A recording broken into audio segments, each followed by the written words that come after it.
Hi, Sarah Young here from Miss Teach a Lot Tutoring. I'm here with a message for my university students who will be writing online exams, although this message is good for anybody who will be writing online exams.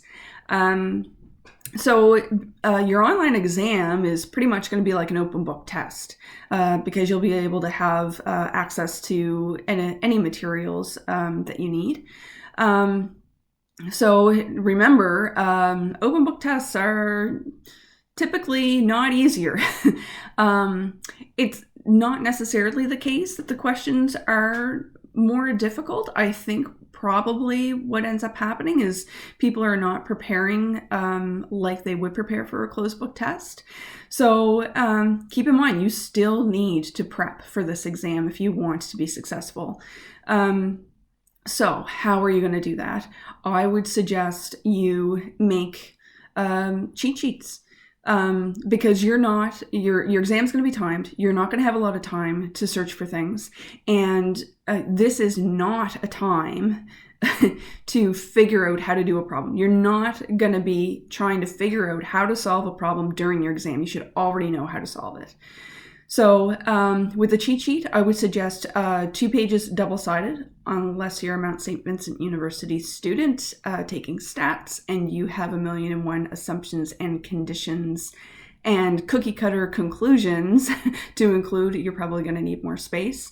But do try to limit that. So, don't have a ton of example problems on your cheat sheet. You're still going to have your notebook. So leave the example problems in the notebook.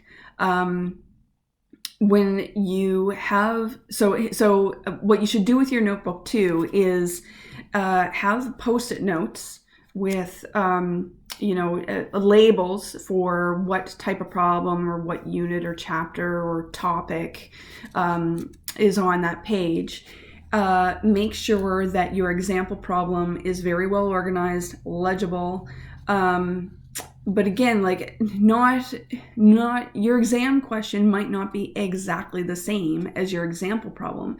So you still, you're still going to be problem solving, and you still need to be able to do like a new problem if one comes up. So that's why you want to get all of this organization done well in advance, and then spend time practicing with it. So then you'll know if you have everything you need on your cheat sheet, if you're able to find everything efficiently, and if you have prepared everything that you need to prepare. So what you're going to practice will be maybe assignment problems that you've done in the past, redo quizzes or tests, recitations, textbook problems. So, obviously not every class is going to have all of these sources of problems. Just whatever your teacher or your class has been using for practice problems, just redo those. You don't have to find new problems that you've never done before. I'm sure you don't remember the problems you've already done, so redoing those is probably adequate. That'll give you a sense of whether you're ready or not. And then the day of, make sure that you have, a comfortable space to write your exam, that you have all the materials nearby that you need, extra batteries for your calculator in case your calculator needs batteries. Make sure you eat and go to the bathroom before you start so that you're not wasting time having to do those things.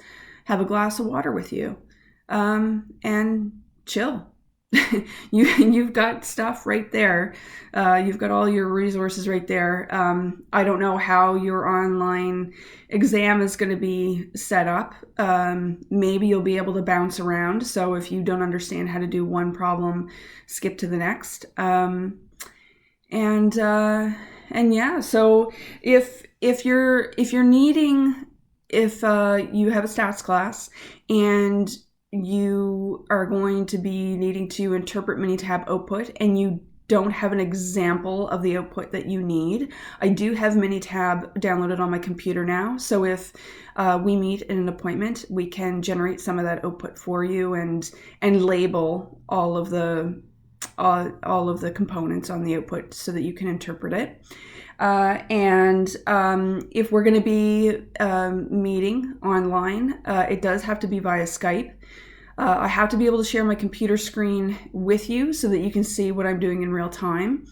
I know some people have said that they've had some problems setting up Skype. You might have to, you need the newest version. Maybe you have an old version on your computer. You need to make sure that all of that is uninstalled before updating a new version. Anyway, there are some troubleshooting suggestions online if you just do a Google search. I don't have Apple products, so I can't meet you in any of those ways, and I'm not downloading Zoom because the last time I did, it completely disabled my audio and I had to completely wipe out my computer to get it to work again. So yeah, best of luck and take care.